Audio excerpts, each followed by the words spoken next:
He offered me a room to stay in for a few days before I left for France.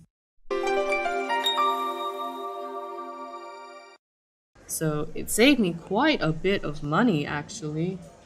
How long did you spend in each country? It depends, but it was usually around 4 to 5 days. I even stayed in France for a week because there was so much I wanted to see.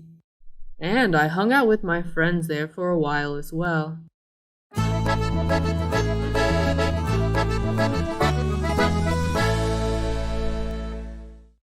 They offered me to stay with them because their house was so huge. So that was quite fortunate as well. Wow, perhaps you actually saved a lot of living expenses, haha. I know, I feel really lucky. But the luck ended there though. After I visited Belgium, Netherlands, Germany, and Czechia and paid for all the hotel's room like a usual traveler,